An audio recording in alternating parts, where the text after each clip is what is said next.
Dear students, আজকে আমাদের অ্যাটমের second class. এই ক্লাসে প্রথমেই যেটা আমরা আলোচনা করব সেটা হচ্ছে হাইড্রোজেন স্পেকট্রাম। আগের ভিডিওতে তোমরা দেখেছো যে ওয়েভ নাম্বারের ম্যাথমেটিক্যাল এক্সপ্রেশন হয় 1/λ = r/z² × 1/nf² - 1/ni², যেখানে ল্যামডা হচ্ছে রেডিয়েশনের ওয়েভ লেংথ তরঙ্গ দৈর্ঘ্য, আর হচ্ছে রিডব্যাক কনস্ট্যান্ট, জেড হচ্ছে ওই অ্যাটমটার অ্যাটমিক নাম্বার পরমাণু ক্রমাঙ্ক, এনআই হচ্ছে যে কক্ষপথ থেকে ইলেকট্রন জাম্প মারছে সেটা হচ্ছে এনআই, তার প্রিন্সিপাল কোয়ান্টাম নাম্বার এনআই। আর এনএফ মানে হচ্ছে যে কক্ষপথে ইলেকট্রনটা জাম্প মেরে এলো ফাইনাল, সেটাই হচ্ছে কি এনএফ হচ্ছে ইলেকট্রনের যে কক্ষপথ থেকে জাম্প মেরে যে কক্ষপথে এলো সেটা হচ্ছে কি এনএফ। ওকে, ফর হাইড্রোজেনের ক্ষেত্রে তোমরা জানো তার অ্যাটমিক নাম্বার কত হয়, z=1 হয়। তাহলে এই ইকুয়েশনে z=1 বসালে কি হবে, r × 1² মানে শুধু r। তাহলে তার ওয়েভ নাম্বারের ফাইনাল এক্সপ্রেশন কত হবে, 1/λ = r × 1/nf² - 1/ni²। ঠিক আছে, এটাকে আমরা ইকুয়েশন নম্বর 1 দিলাম, যেখানে এই আর এর যে ভ্যালুটা আমরা ম্যাথমেটিক্যাল এক্সপ্রেশন পেয়েছি, এটা এই ম্যাথমেটিক্যাল এক্সপ্রেশনে দেখো এম হচ্ছে কি ইলেকট্রনের ম্যাস, ই হচ্ছে ইলেকট্রনের আধান চার্জ, এপসাইলন নট হচ্ছে শূন্য মাধ্যমে তড়িৎভেদ্যতা, সি হচ্ছে velocity of light in vacuum, H হচ্ছে প্ল্যাঙ্কস কনস্ট্যান্ট। তাহলে এদের মান যদি আমরা বসাই তাহলে সিজিএস ইউনিটে আর এর ভ্যালু হয় 109,706 সেন্টিমিটার ইনভার্স। ঠিক আছে, এভাবেই আমরা মনে রাখতাম, তোমরা মনে রাখবে এভাবেই যে আর = 109,706 সেন্টিমিটার ইনভার্স।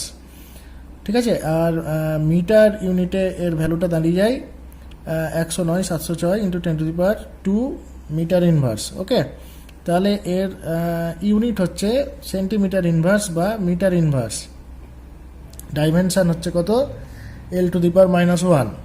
ঠিক আছে, তাহলে এখন যদি একটা হাইড্রোজেন অ্যাটমে কথা যদি আমরা বলি, ধরো এটা একটা হাইড্রোজেন অ্যাটম, এটা হচ্ছে তার নিউক্লিয়াস, মানে এখানে একটা প্রোটন রয়েছে, আর আপার কক্ষপথ থেকে লোয়ার কক্ষপথে ইলেকট্রন জাম্প মারবে।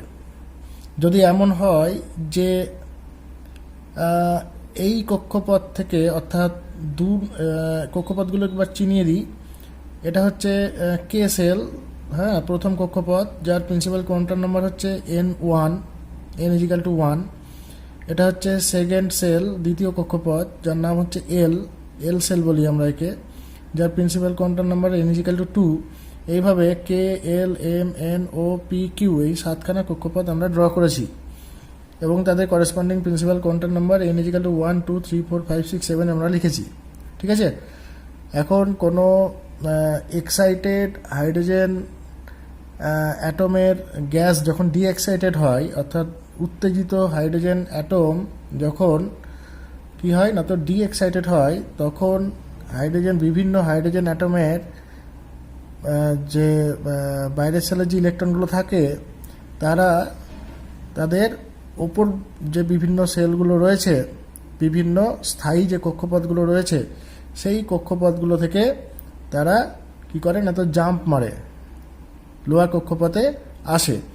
যদি এমন হয় যে দ্বিতীয় কক্ষপথ থেকে প্রথম কক্ষপথ, তৃতীয় থেকে প্রথম, চতুর্থ থেকে প্রথম, পঞ্চম থেকে প্রথম, ষষ্ঠ থেকে প্রথম এবং সপ্তম থেকে প্রথম সবাই কোথায় আসছে না তো প্রথম কক্ষপথে আসছে, কে কক্ষপথে আসছে, তাহলে যে স্পেকট্রামটা নির্গত হয় তাকে আমরা বলি কি লেম্যান সিরিজ। ঠিক আছে, তাহলে লেম্যান সিরিজে আমরা কি লিখছি, যে যখন দেখো এই যে মূল যে ম্যাথমেটিক্যাল এক্সপ্রেশনটা পেয়েছি 1 নম্বর ইকুয়েশনে, এখানে সবাই কোথায় আসবে, ফাইনালি 1 নম্বর কক্ষপথে আসবে, কাজে এনএফ এর ভ্যালু কি লিখবো এখানে 1।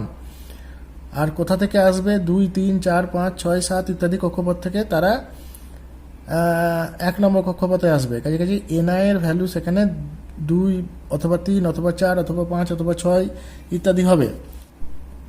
ঠিক আছে, তাহলে লেম্যান সিরিজটা কখন পাওয়া যাবে, যখন NF equal to 1 and NI equal to 2 3 4 5 6 ইত্যাদি ইজিক্যাল টু এন ধরি, তাহলে তার ওয়েভ নাম্বারের ম্যাথমেটিক্যাল এক্সপ্রেশন কত হবে? 1/λ ইজিক্যাল টু আর ইন্টু 1 এখানে আমরা কি বসিয়েছি দেখো, এন এফ ছিল, তাই না? দেখো এখানে এন এফ ছিল, তাহলে এন এফ এর ভ্যালু কত? ফাইনালি সে কোথায় আসছে না, তো 1 নম্বর কক্ষপথে আসছে। সেই জন্য আমরা এখানে কি লিখলাম? এনএফ ইজিক্যাল টু 1 লিখলাম, তাহলে 1/1² মাইনাস 1/n², যেখানে এন এর ভ্যালু 2 3 4 5 6 ইত্যাদি হতে পারে।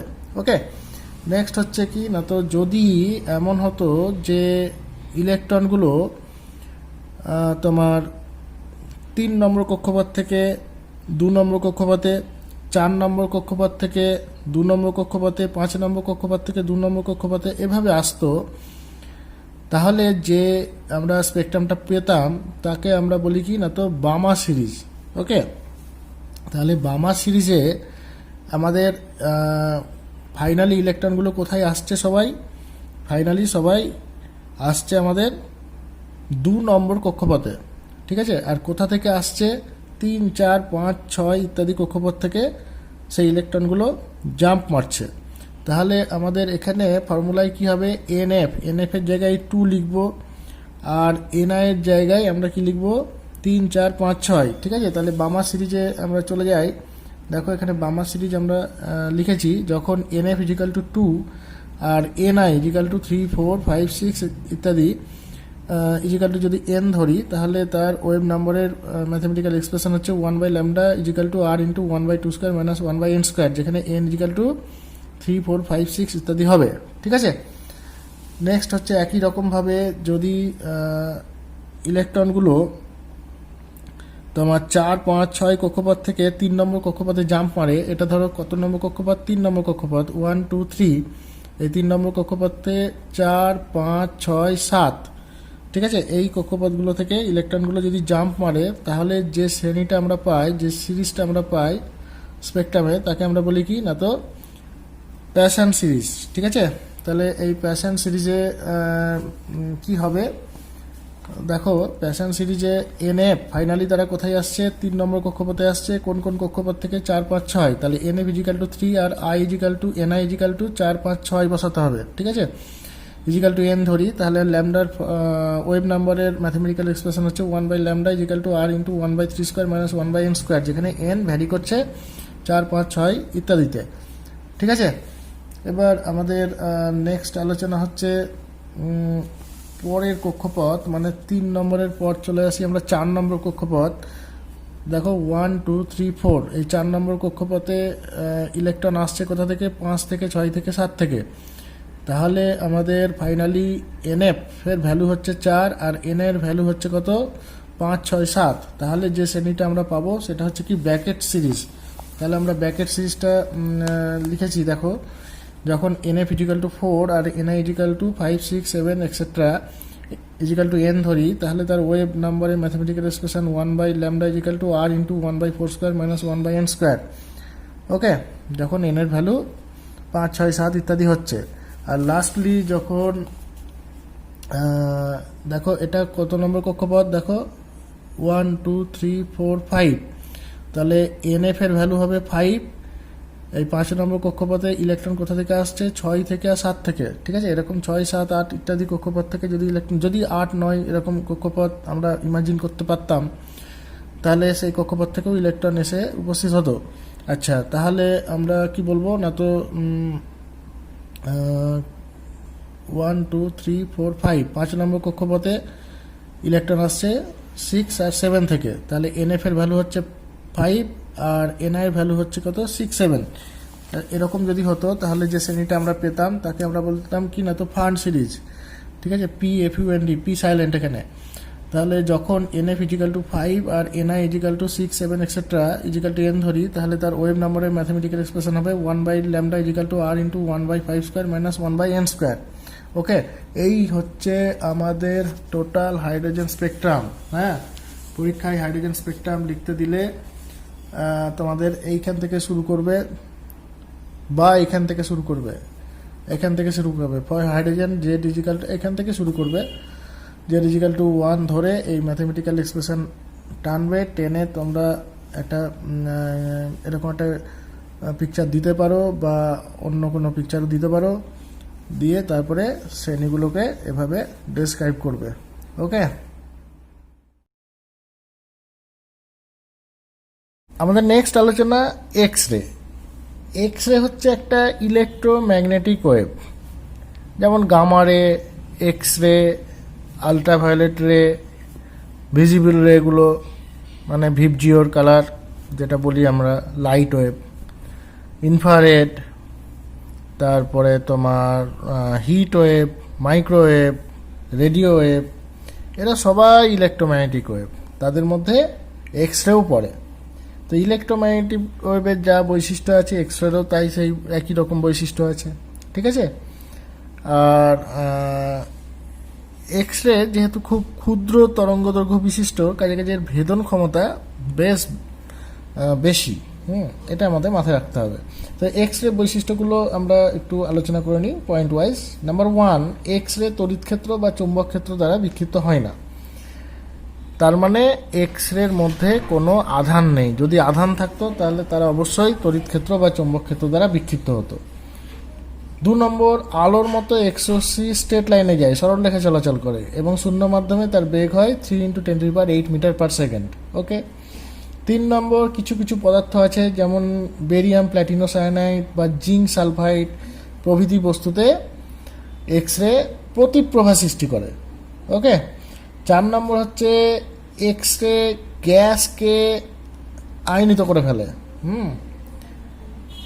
মানে নিউট্রাল গ্যাস রয়েছে, তার মধ্যে যদি আমরা এক্স রে পাঠাই তাহলে কিন্তু গ্যাসটা আয়নিত হয়ে যায়।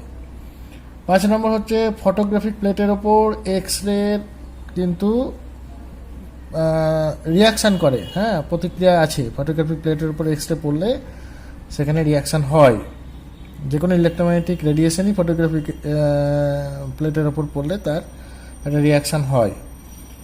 এবং 6 নম্বর হচ্ছে এক্স রে কিছু কিছু বৈশিষ্ট্য আছে, যেমন ফটো ইলেকট্রিক এফেক্ট আছে, যেখান থেকে আমরা বলতে পারি এক্স রে কণা ধর্ম রয়েছে, অর্থাৎ পার্টিকেল নেচার রয়েছে।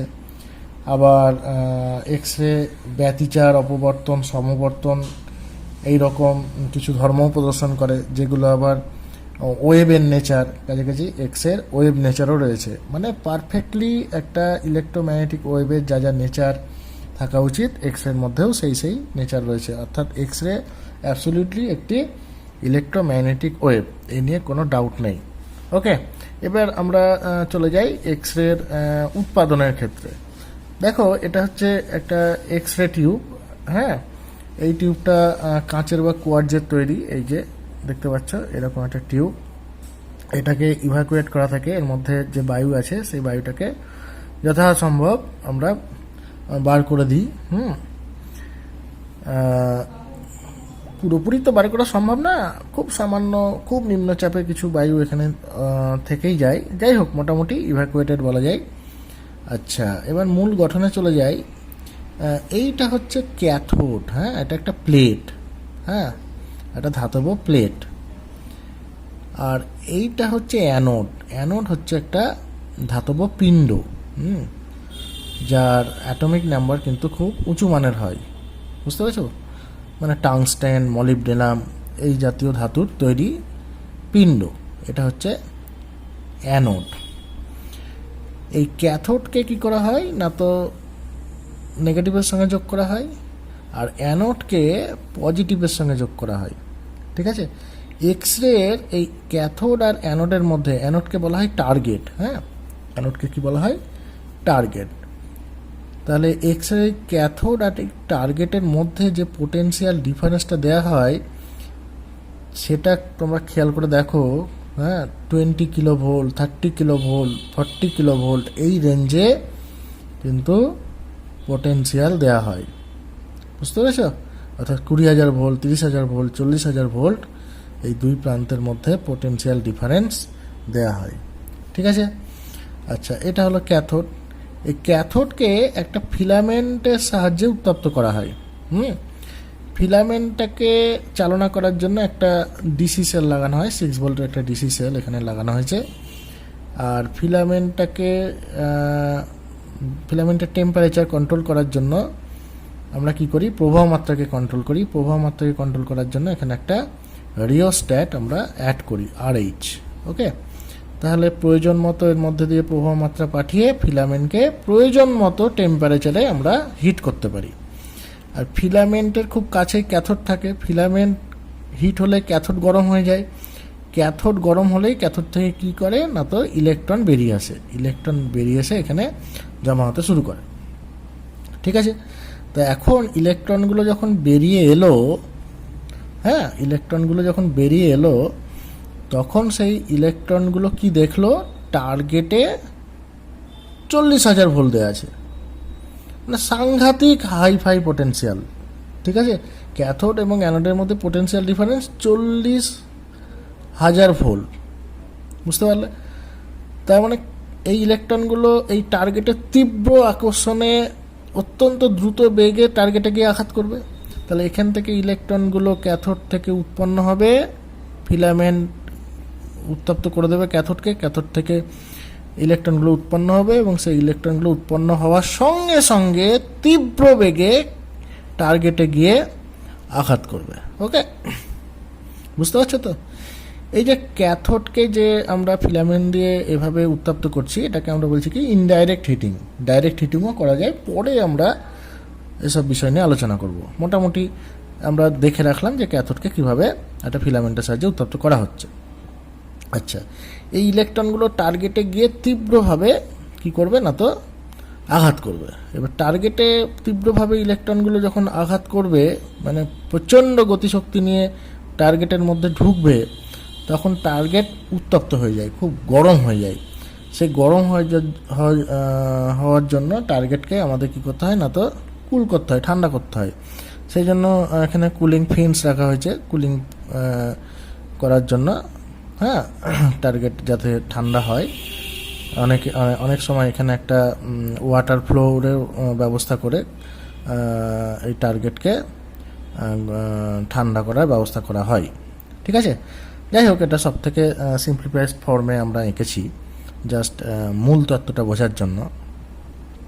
তাহলে যেটা বলার কথা, যে এখানে যে ইলেকট্রনটা জন্মালো, মানে ক্যাথোড থেকে যে ইলেকট্রনটা এলো, জন্মানোর সঙ্গে সঙ্গে ইলেকট্রনটা কি পরিমাণ এনার্জি পায় তোমরা জানো।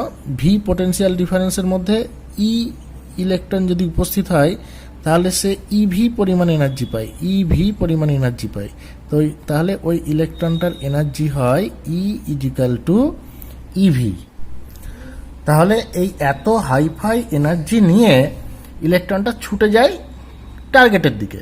ওকে, এখন টার্গেটে আঘাত করার মুহূর্তে ইলেকট্রনের বেগ হয়ে যায় সর্বোচ্চ, তাই না? ইলেকট্রনের বেগ সর্বোচ্চ হয়ে যায়। তাহলে এই যে ইলেকট্রনটা ইলেকট্রোস্ট্যাটিক পোটেনশিয়াল এনার্জি পেয়েছিল জন্মানোর সঙ্গে সঙ্গে, তাহলে এই এনার্জিটাই কি হয়ে যায়, ইলেকট্রনের সর্বোচ্চ গতিশক্তিতে পরিণত হয়ে যায় টার্গেটে জাস্ট আঘাত করার আগের মুহূর্তে। তাহলে 12m/v max স্কোয়ার। ঠিক আছে, অর্থাৎ ইলেকট্রনের টার্গেটের মানে আঘাত করার আগের মুহূর্তে তার যে গতিশক্তি, সেই গতিশক্তি হচ্ছে 12m/v max স্কোয়ার। এই পরিমাণ গতিশক্তি নিয়ে ইলেকট্রন টার্গেটে ঢুকছে।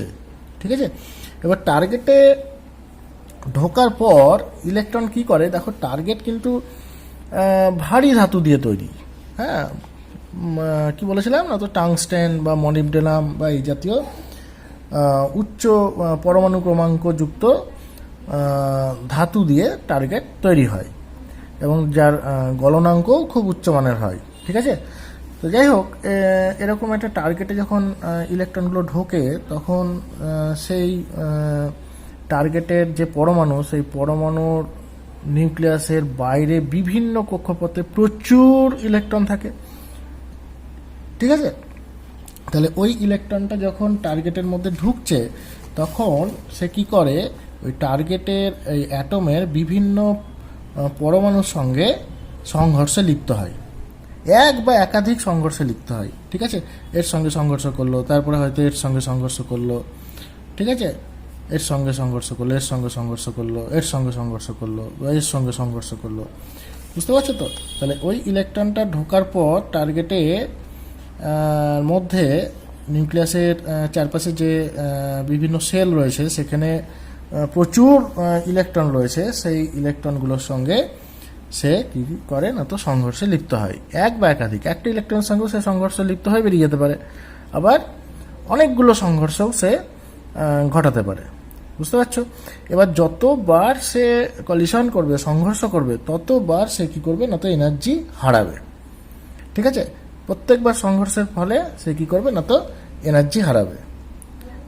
ঠিক আছে, আর এনার্জি যদি লুজ করে, একটা ইলেকট্রন যদি এনার্জি লুজ করে, এনার্জি যদি সে সংঘর্ষের পর যদি তার এনার্জি কমে যায়, তাহলে সেই এনার্জি কি হয় না তো এক্স রে রূপে এখান থেকে রেডিয়েটেড হয়, এক্স রে রূপে এখান থেকে বেরিয়ে আসে। এটাই হচ্ছে আমাদের এক্স রে। বুঝতে পারছো কোনটা এক্স রে? তাহলে ইলেকট্রনগুলো যখন টার্গেটের মধ্যে ঢুকলো, টার্গেটের মধ্যে ঢুকে টার্গেটের যে ভারী ধাতু নিউক্লিয়াসের চারিদিকে যে অসংখ্য ইলেকট্রন রয়েছে, সেই অসংখ্য ইলেকট্রনের সঙ্গে এক বা একাধিক কলিশনে সে লিপ্ত হয়। প্রত্যেকটা কলিশনে সে কি করে না তো এনার্জি লুজ করে। সেই এনার্জিটাই কি হয় না তো ইলেকট্রোম্যাগনেটিক রেডিয়েশন রূপে, অর্থাৎ এখানে আমরা দেখতে পাই কি না তো এক্স রে রূপে সেই রেডিয়েশনটা নির্গত হয়। এটাই হচ্ছে এক্স রে। এক্স রে হচ্ছে কি না তো শক্তি, একটা এনার্জি। ঠিক আছে, যেটা ইলেকট্রন একটা সংঘর্ষের ফলে যে পরিমাণ এনার্জিটা সে হারায়, সেই পরিমাণ এনার্জি কি হয় না তো রেডিয়েট হয় এক্স রে রূপে। বোঝা গেল?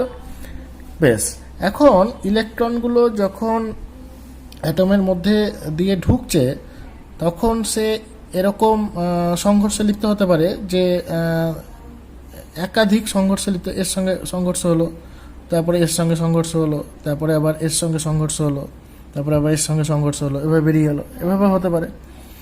আবার একটা সংঘর্ষও হতে পারে। বুঝতে পারছো তো? এবং বিভিন্ন রকমের সংঘর্ষ হতে পারে, হেড অন কলিশন হতে পারে, ঠিক আছে, তারপরে অ্যাঙ্গুলার কলিশন হতে পারে, বিভিন্ন রকম সংঘর্ষ হতে পারে। তাহলে বিভিন্ন রকমের প্রবাবিলিটি রয়েছে সংঘর্ষের। তাহলে বিভিন্ন রকমের সংঘর্ষের জন্য বিভিন্ন রকমের সে এনার্জি লুজ করবে। বুঝতে পারছো কি বলছি আমি? ধরো একটা ইলেকট্রন, আমি এখানে একটু রাফ করছি তোমাদের বোঝানোর জন্য। ধরো একটা ইলেকট্রন ই ইজিক্যাল টু ইভি পরিমাণ এনার্জি নিয়ে টার্গেটে ঢুকেছে। এই ভ্যালুটা মনে করো 100। এবার সে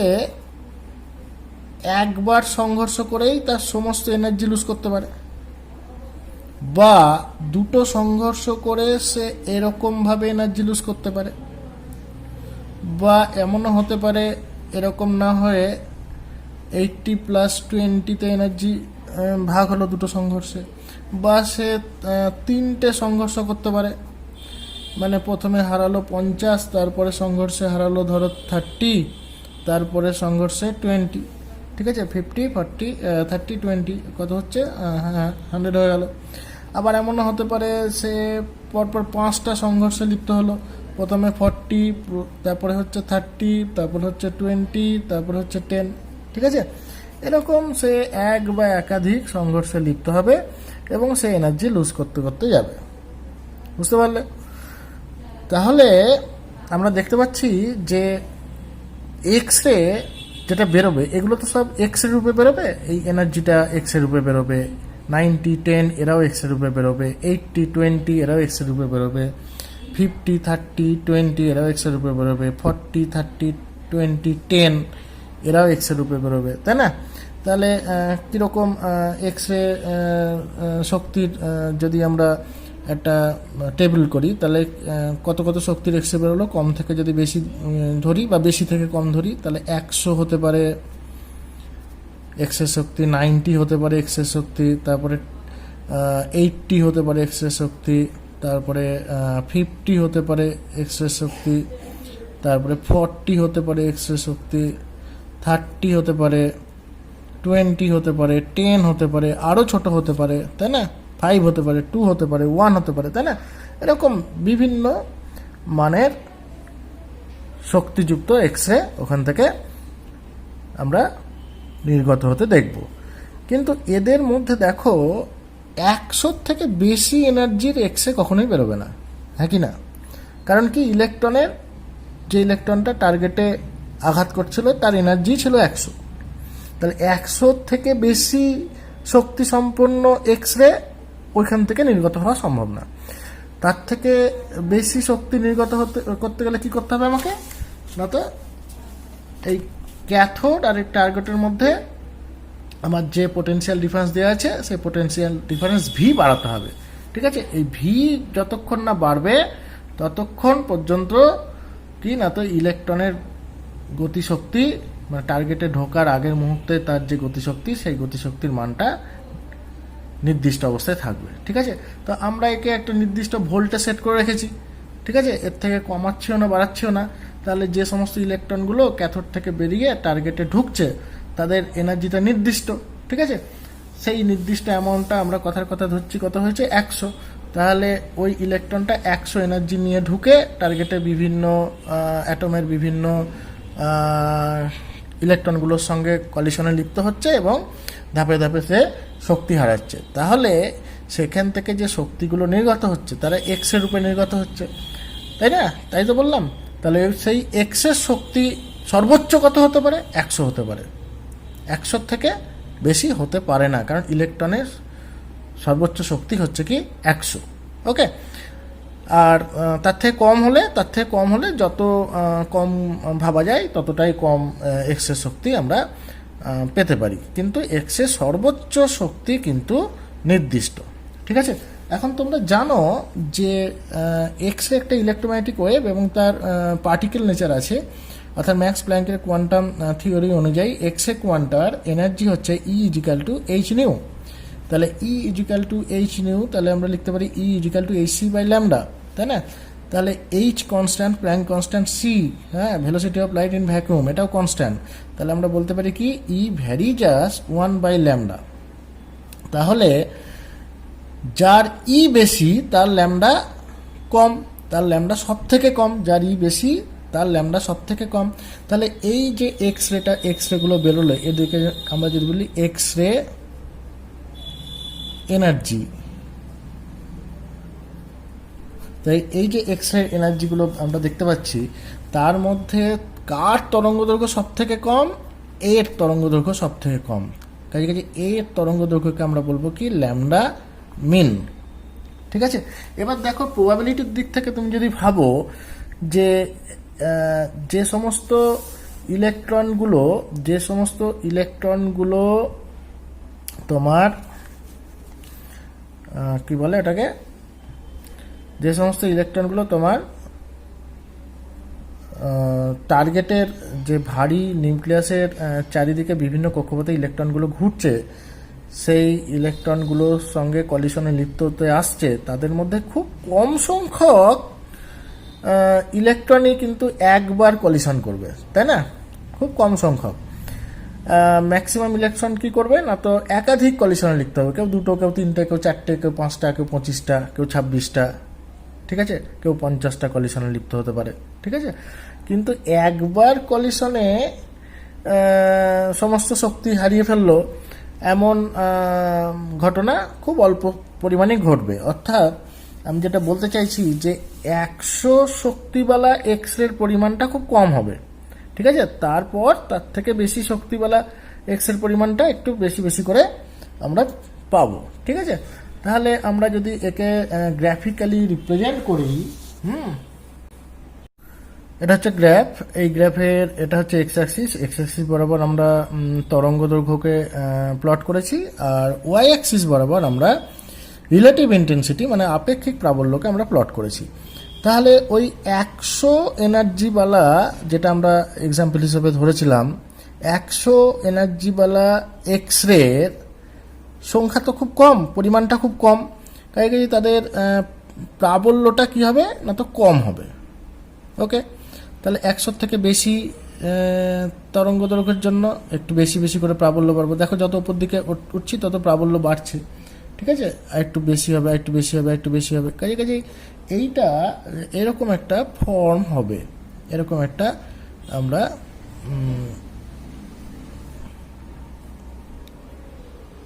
এইরকম একটা লেখচিত্র আমরা পাবো। ঠিক আছে, এই লেখচিত্রটা দেখো কন্টিনিউয়াস, লেখচিত্রটা দেখো কন্টিনিউয়াস। ঠিক আছে, অর্থাৎ 100 এনার্জিওয়ালা এক্সের পরিমাণ খুব কম, দুই একটা।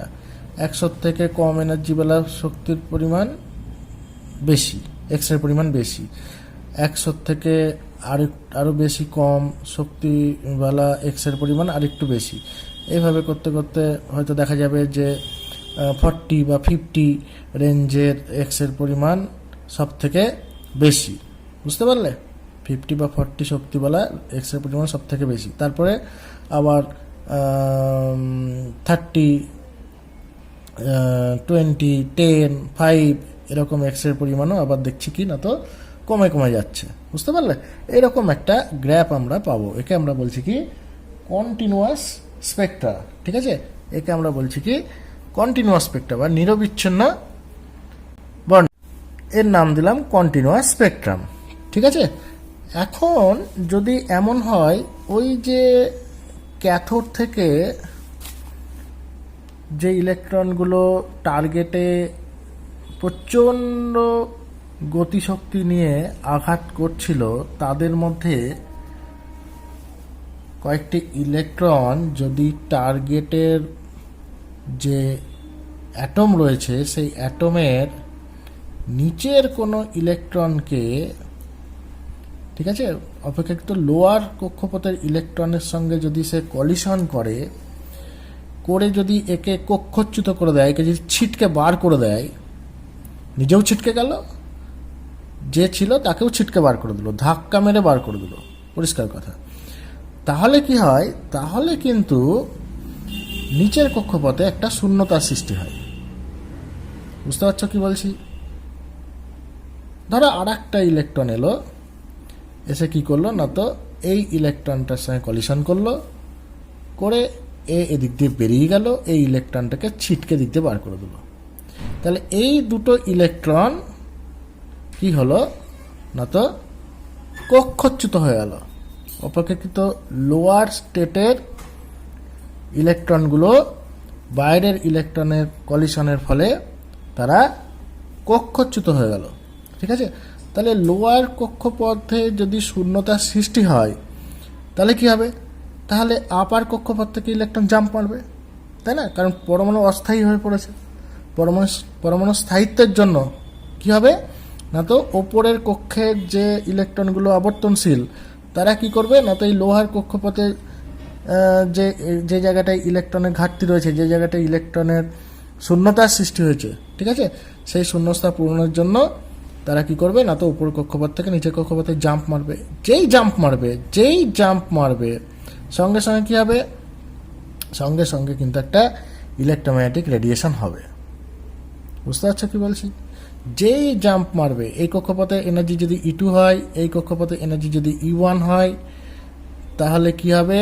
এখান থেকে এই ইলেকট্রনটা যেই এই শূন্যতা পূরণের জন্য উপর থেকে এখানে জাম্প মারবে, সঙ্গে সঙ্গে কি হবে না তো একটা ইলেকট্রোম্যাগনেটিক রেডিয়েশন হবে। সেই রেডিয়েশনের মান কত হবে? E2 minus E1। তাহলে H new equal to E2 minus E1। এখন এই উচ্চ পরমাণু ক্রমাঙ্ক যুক্ত ধাতুর ক্ষেত্রে, হ্যাঁ, এই গ্রাউন্ড স্টেটে যখন ইলেকট্রনের ট্রান্সমিশন হয়, ইলেকট্রন যখন ওপর স্টেট থেকে নিচের স্টেটে জাম্প মারে, তখন যে ইলেকট্রোম্যাগনেটিক রেডিয়েশনটা হয় সেটাও আবার এক্স রে রেঞ্জেই পড়ে। বুঝতে পারলে? একটা এক্স রে তরঙ্গ দৈর্ঘ্য মোটামুটি নিয়ার অ্যাবাউট 1 অ্যাংস্ট্রংয়ের কাছাকাছি। ঠিক আছে, 1 অ্যাংস্ট্রংয়ের থেকে কম, 1 অ্যাংস্ট্রং, 0.1 অ্যাংস্ট্রং, এই জাতীয় তরঙ্গ দৈর্ঘ্য যুক্ত এক্স রশ্মির ভেদন ক্ষমতা অত্যন্ত বেশি। এদেরকে বলা হচ্ছে কি হার্ড এক্স রে। আর প্রায় 10 অ্যাংস্ট্রংয়ের কাছাকাছি তরঙ্গ দৈর্ঘ্যযুক্ত এস রশ্মিগুলোর ভেদন ক্ষমতা বেশ কিছুটা কম। তাদেরকে আমরা বলি কি কোমল এক্স রশ্মি, মানে সফট এক্স রশ্মি, ঠিক আছে। হার্ড মানে কঠিন এক্স রে, আর একটা কি বলবো, কোমল এক্স রে মানে সফট এক্স রে, বুঝতে পারলে? তো যাই হোক, যেটা বলছিলাম যে এরকম টাংস্টেনের বা মলিবডেনামের মতো উচ্চ পরমাণু ক্রমাঙ্কযুক্ত ধাতুর গ্রাউন্ড স্টেটের ইলেকট্রন যদি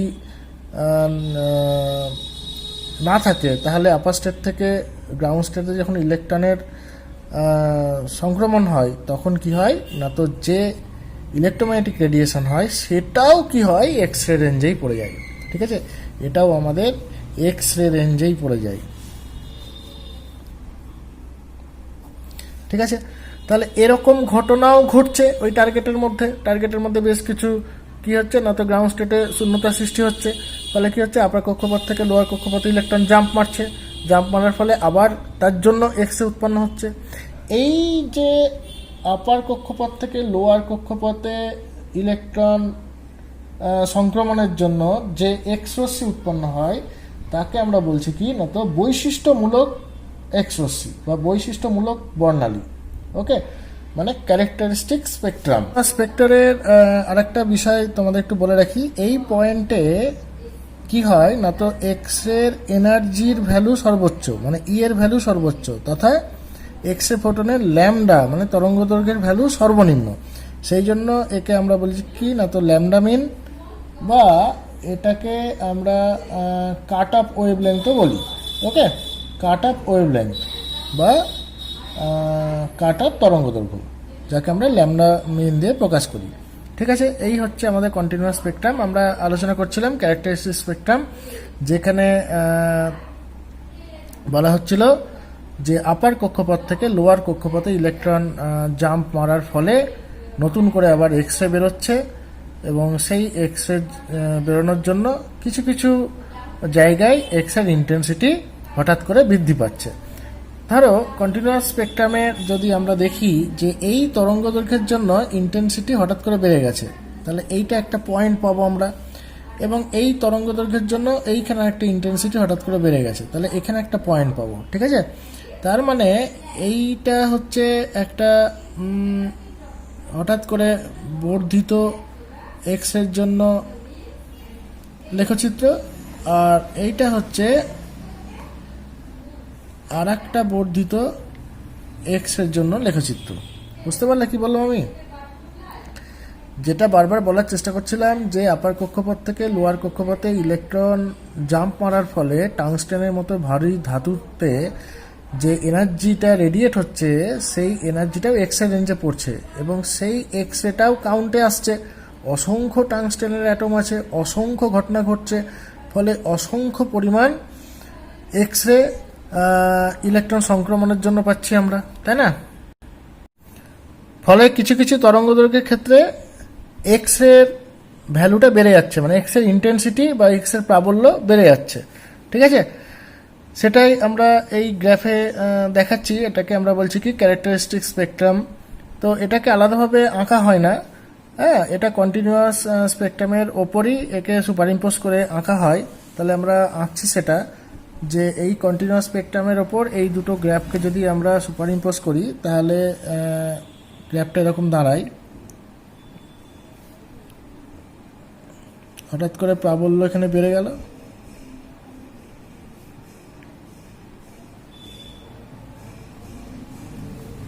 আবার এখানে হঠাৎ করে প্রাবল্য বেড়ে গেল,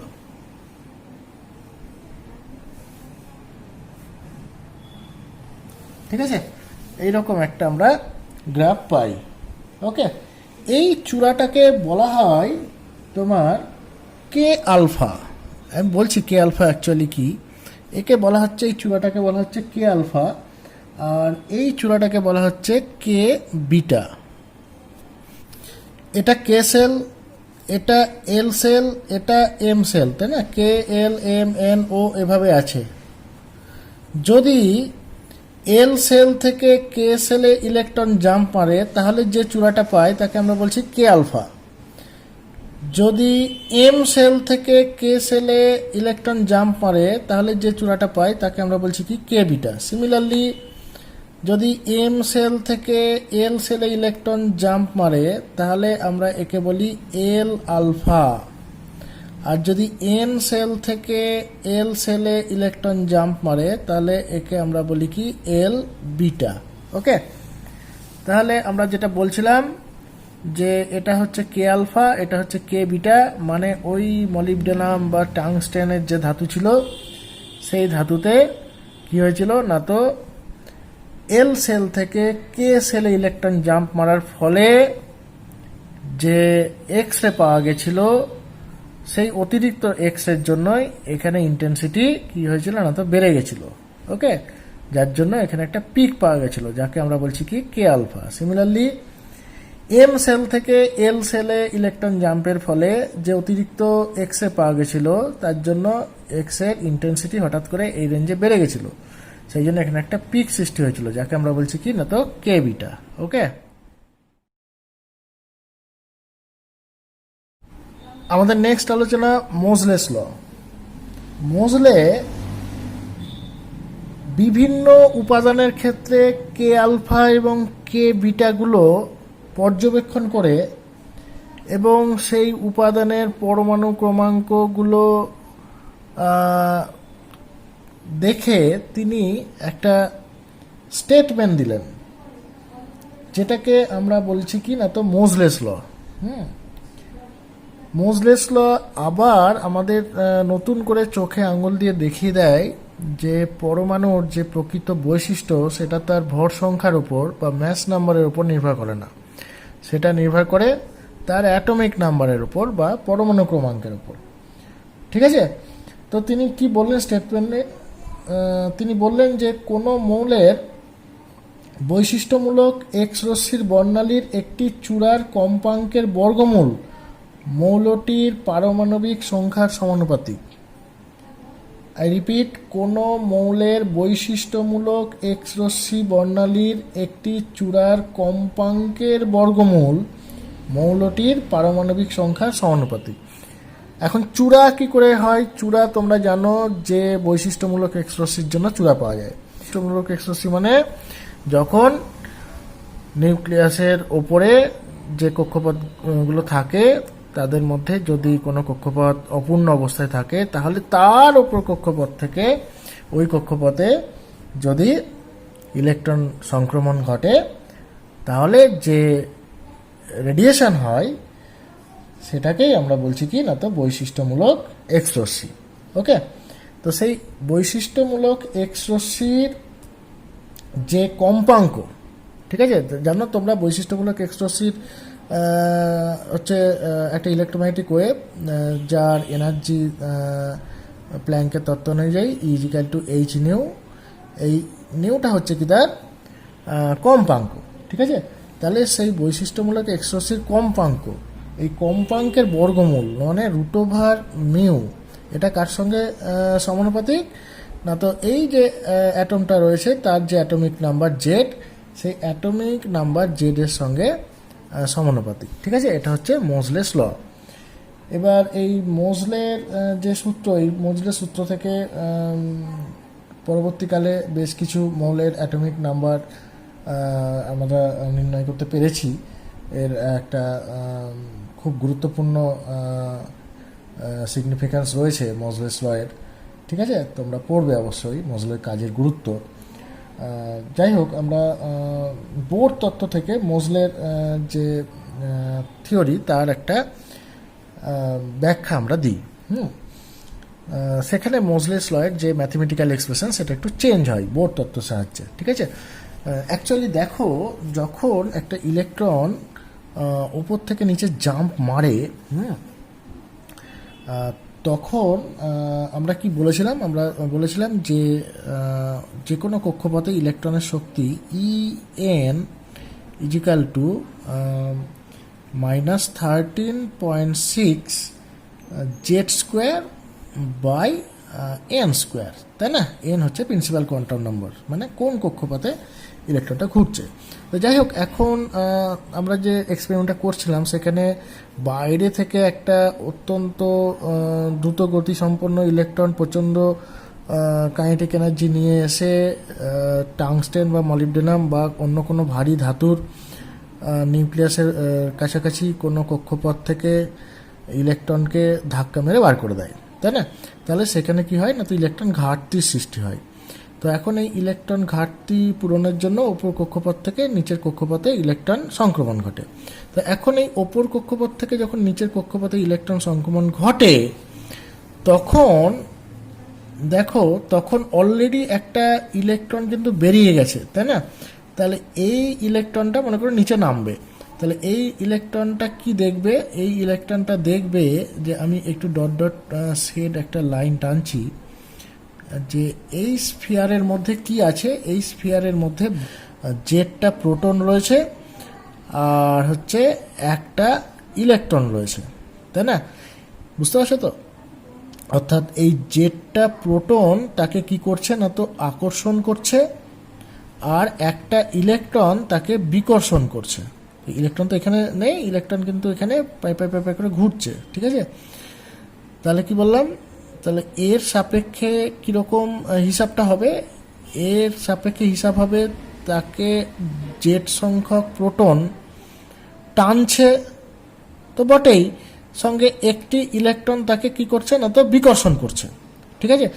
তাহলে তার ক্ষেত্রে ইফেক্টিভ অ্যাটমিক নাম্বার কিন্তু জেড হবে না, Z-1, ঠিক আছে? একটা প্রোটনকে একটা ইলেকট্রন, একটা প্রোটনের জন্য যে টান হতো সেটা একটা ইলেকট্রন কি করছে না, তো নালিফাই করে দিচ্ছে।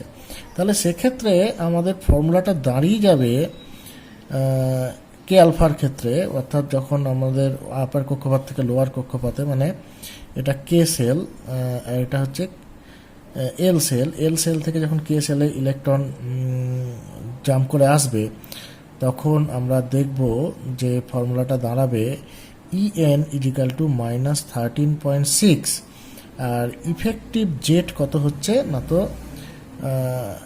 জেড সংখ্যক প্রোটনের জন্য আকর্ষণ বল আর একটা ইলেকট্রনের জন্য বিকর্ষণ বল, মানে Z-1²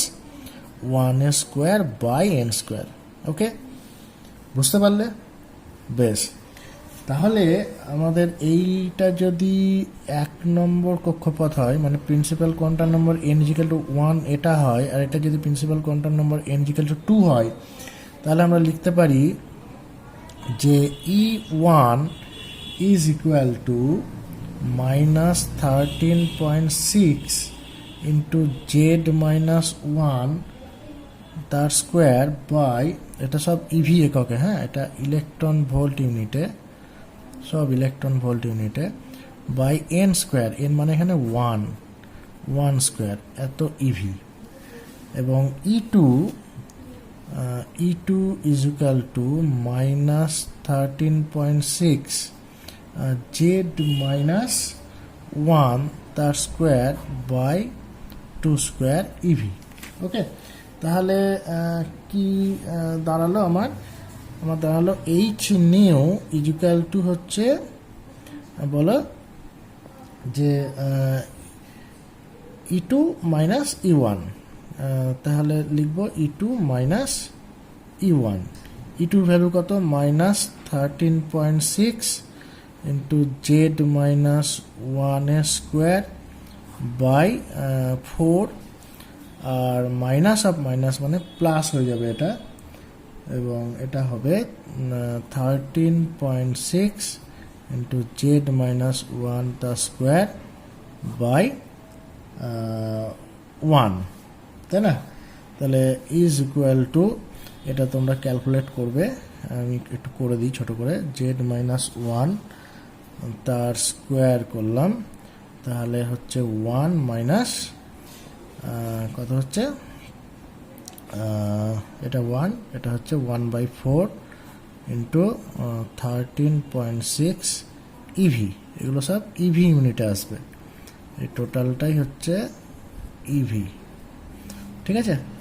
তাহলে Z-1² ইন্টু 3/4 ইন্টু 13.6 ইভি। ওকে, তাহলে ইজ ইকুয়াল টু কত হচ্ছে, যে এটা ক্যালকুলেশন করে আমরা পাবো 10.2 ইন্টু জেড মাইনাস ওয়ানের স্কোয়ার ইভি। দেয়ারফর বুঝতেই পারছো যে নিউ ইজ ইকুয়াল টু হয়ে যাচ্ছে আমার 10.2 by H into Z minus ওয়ানের স্কোয়ার, তাই না, ইভি ইউনিটে। ওকে, এটা ছিল অর, তাই না, or new or root over new varies as কি লিখবো আমরা জেড মাইনাস ওয়ান। ওকে, এটাই হচ্ছে মোজলেস লয়ের ওয়ার্কিং ফর্মুলা।